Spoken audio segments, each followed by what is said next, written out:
All right, back at it, different day, another couple days since I dropped the motor in. That's what we did last time. Whenever you saw me last, that's what we were doing. I tightened down and put the motor mount bolts in. So if I still need to tighten the clamshells down, yeah, I still need to tighten those down. Whatever, I got it on my list. I put it on the list over there. So we will do that another time. I need to drop the tank so I can look at the sending unit for the fuel gauge and all that fun shit. Sorry. Yeah, I need to do that, and then I need to run a return line or connect a return line that comes up here back to the thing, because I had a returnless system on there. I think I said that before for the Sniper. Yeah, so I need to do that. And what else? Yeah, we just need to drop the tank, which is a pain in the ass because I don't know how much fuel's in there, and it holds 40 gallons, so there's probably 20 gallons still in there. So let's climb under here and drop it. All right. Okay, all right. Just keep on trying.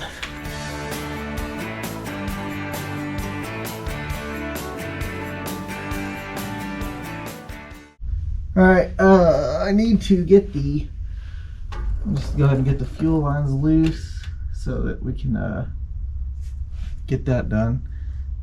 So just bear with me for a second, and watch me get shit in my eyes, all that stuff.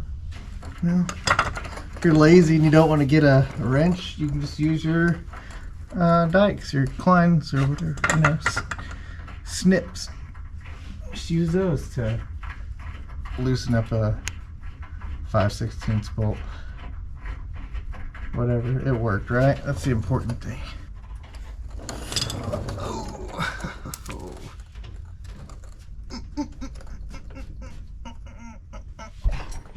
I guess I could take the bumper off, but I don't want to do that. You see that right there? And that's our fun time there. And there's just room for a ratcheting wrench. That's about it. Yeah. Alright, let's see if we can't get this out. Okay, well that one came off pretty quick. Alright, let's see if we can't crush ourselves with the fuel tank. Hell, I don't know if you can see if my head's probably right in the way.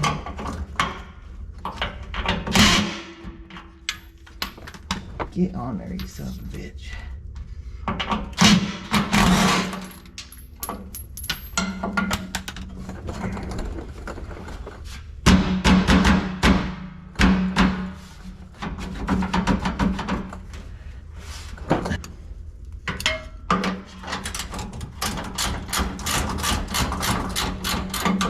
What the heck?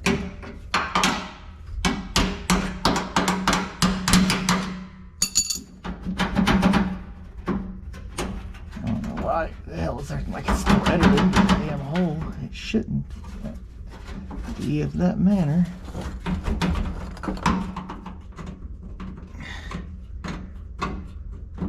Need to take the damn unit bit and wallow those damn things out, huh? You're just staring at the back of my head like a bunch of weirdos. But yeah, they reckon like they're threaded into the fucking shit. Come on. Get the bulk out of there. Okay, good grief. One down. One to go. I don't remember it being like that. Remember I put it in, but who knows. It probably was. I'm just dumb.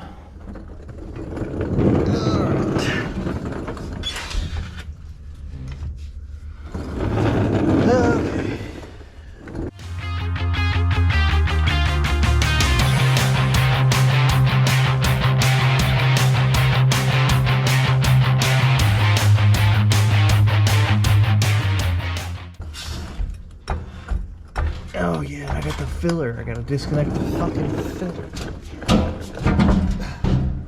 Forgot about that. What an idiot.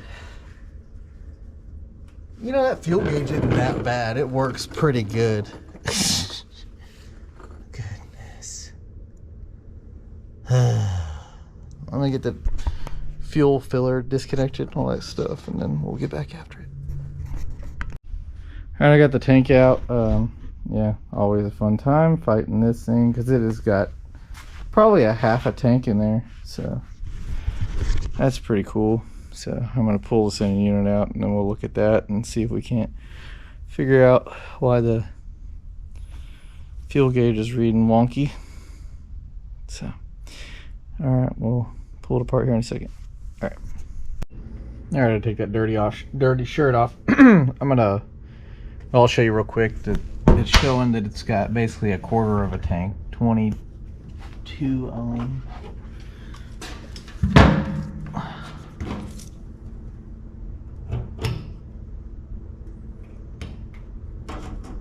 Put that there.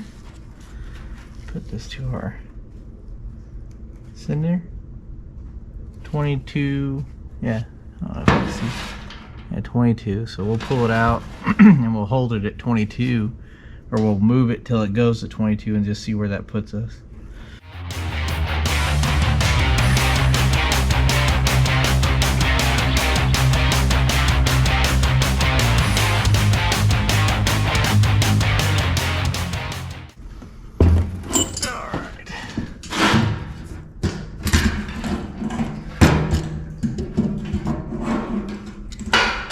All brand new about a year ago.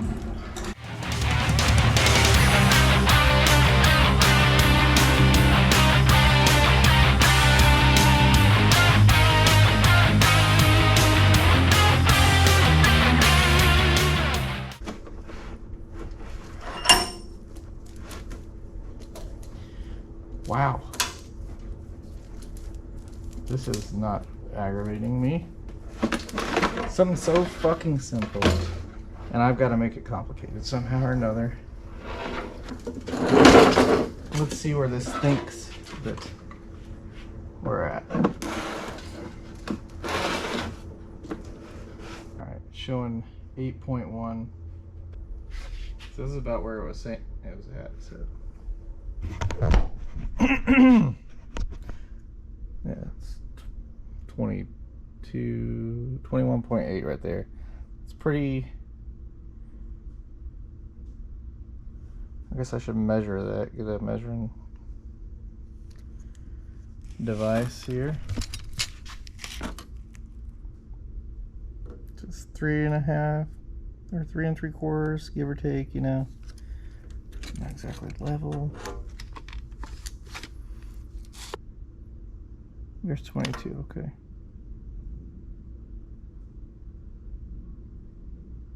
About 3.5 inches there. This tank is like 9 inches tall. Okay, that's at 4 inches roughly. I don't know, guys. I don't know. Let's just see what it says whenever we do a little higher swing on it, because it seems like there's not much in between. Quarter and a half. 46 point. That's roughly in the middle, and that's half of 90. I don't know. Maybe I'm missing something here. I might drag. I got the original tank still up there, so I might drag it down and just see. Pull the thing apart and just look at it. I don't know. It's hard to decide whether I want to do that or not. Let me fool with this a little bit more and we'll be back. Alright, so I guess the cine unit's working correctly. I don't know. We'll find out, I guess, when we put it in there, and then we'll just have to kind of fill it up as we go, kind of measure how far we're getting to go. But anyway, yeah, I got these little Delphi connectors or whatever. Delphi. I think they have a new name now. They're not Delphi anymore. They're something else. And yeah, I'm still learning how to use them, but I'm starting to get it, I think. Maybe. I don't know. I've only done it twice. So we will see. No. Almost got to pinch those back ones that hold the little weatherproof seal in there. You got to kind of pinch those in so they'll go into the little U-shaped groove.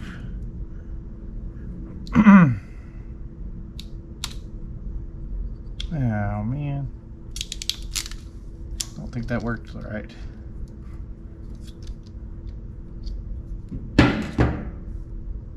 Nope, it didn't. Dang it. I tell you. Let's get to redo it.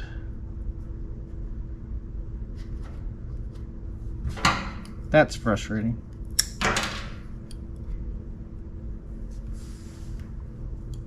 This is not a tutorial on how to do this. This is a tutorial on how to do it wrong.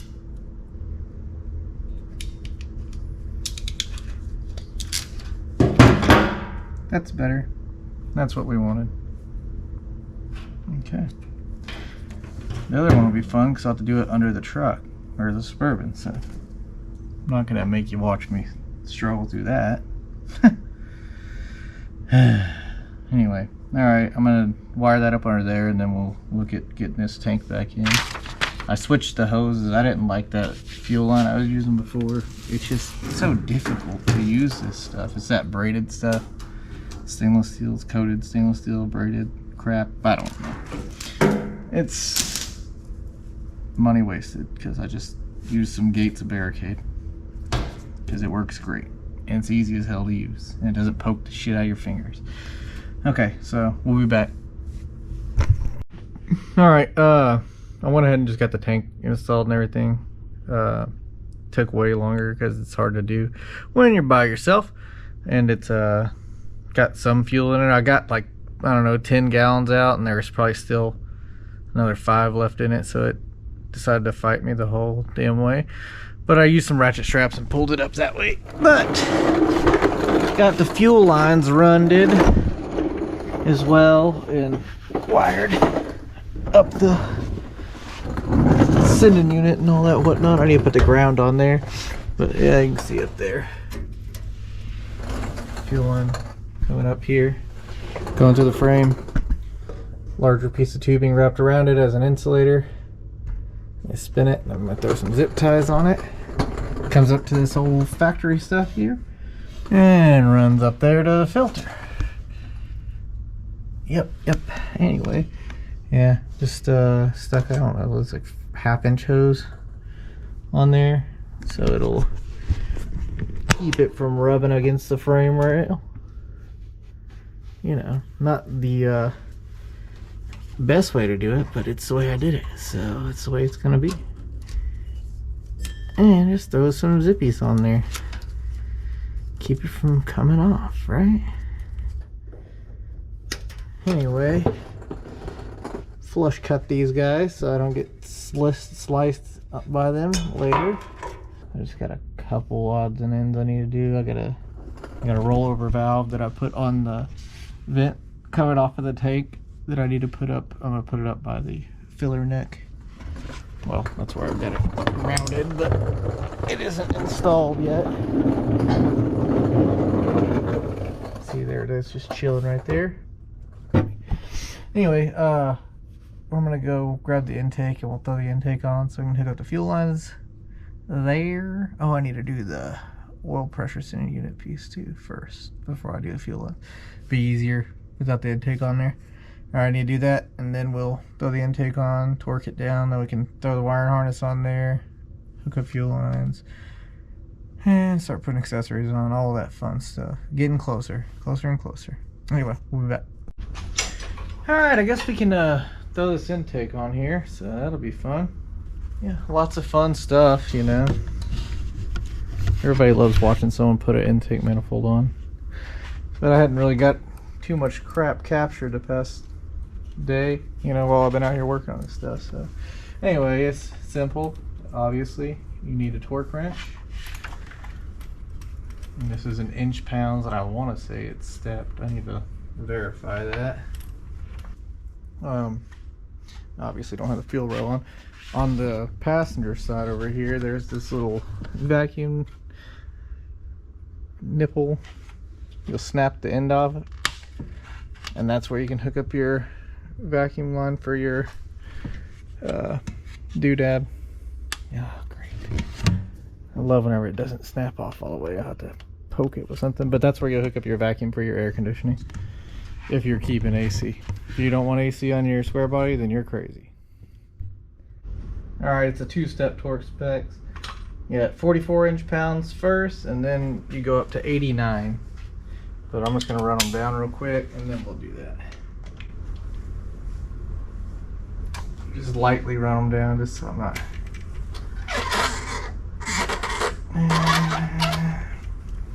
You know what we're going to do before we even do that? Put a little lubrication on these rubber doodads. Just kind of give them a little bit of a fighting chance, since I don't have new, I guess they're bushings. They're not an O-ring, it's just a bushing. I don't know. But I would rather them stay pliable, so to speak. A little lubrication goes a long way, alright? Makes it a lot easier on old, not brittle, but you know, just it's not soft rubber anymore. Get that out of the way. Now we can suck them down with the old speed wrench. You get to get onto the fun stuff pretty soon whenever I get to lay the wire harness. Then we get to figure that fun shit out. Having all the fun. Okay. Crank it up to 89.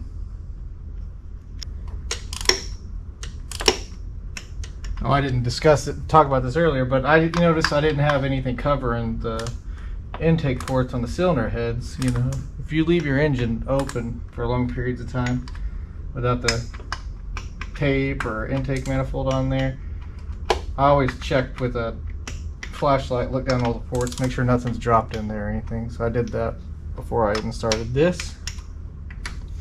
Maybe even get you a little, one of those little magnets, and run it down there and check that. Just make sure you didn't drop a nut or a bolt or anything in there, washer, whatever, because you don't want to do that. Putting fuel lines on now. I'm just running this Gates barricade up here, and some people just slip it over there, but they make these adapters that are made for these little guys here. Instead of those like ones with the little plastic tabs that you push or whatever, these work pretty good. Yeah, and then you just tighten it up. I think these are better than the old plastic guys. Maybe the OEM ones were good, you know, if I was using the factory lines from the donor truck. But those, I didn't use them, so it's irrelevant. But those are like stainless braided lines and all that stuff, and then they have a stainless steel fitting for this side of this. Anyway, I was showing you these little dudes here. One's a 5/16, one's a 3/8. Sorry about that, I'm back. One side's an 11/16, and the other side is a 5/8. See there? I don't think they had to be super tight, because you don't want to, they're aluminum, so you know how that goes. Be gentle with it. I didn't give myself much room. Should have put the other one on. Should have tightened this one up and then put the other one on. That'd make too much sense. So there we go. Anyway, that's those, and then I'm gonna put some barb fittings on the other one. Kind of leave some slack. You want to give it room for the engine to kind of, you know, well, it won't sound like a motorcycle, so you know, you get the point. That's all right. You know, you get what I'm saying, right? So yeah, this is not rocket science. This side doesn't have to be high pressure. This is like good up to 50 psi. This return hose will be, because it's a return hose, so it shouldn't have full pressure on it by the time it's headed back toward the tank. So that's a plus. You don't have to use the $4 a foot hose, but you do want to use hose that's rated for ethanol fuels. So get some good stuff. This is just AC Delco hose here. Yeah, 3/8 fuel line, good for 50 psi. Gates is what it says on there. I don't, you know, it's just a piece of tape on the pack, on the roll that says AC Delco. So whatever, right? I feel like I got these backwards. Dang it! I got one going one way, one going the other way. I hate that. But it's really hard to get these off of these barbed fittings, so it's just gonna live that way. Here, that way I can get it on both. That's what I was doing. I wanted them to be offset. That's what I was going for. Okay, remember, top is the inlet, bottom is your return. Feed, return. Feed, return.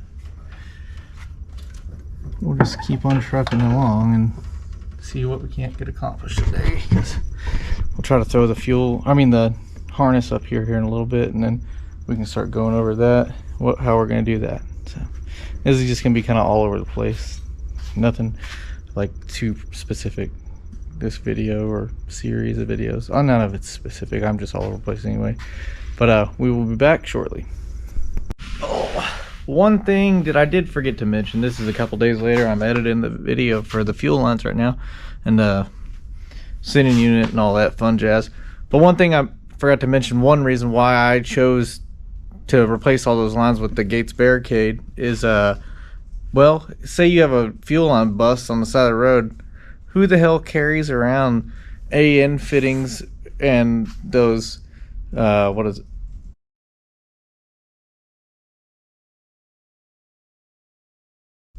That plastic with the stainless braid on it and all that stuff. No one carries that shit in their vehicle. But if that Gates barricade hose breaks, I can run down to the local auto parts store, O'Reilly's, Napa, whatever, you know, and grab some hose and fix it up and be on my merry way. So yeah, I just wanted to add that little tidbit in there and you know, kind of let y'all know the reasoning why I switched out those stainless braided lines for the barricade. And it's a lot easier to manage that hose too. But as always, if you're not doing it twice, you're probably not doing it right. All right, we'll see you in the next one.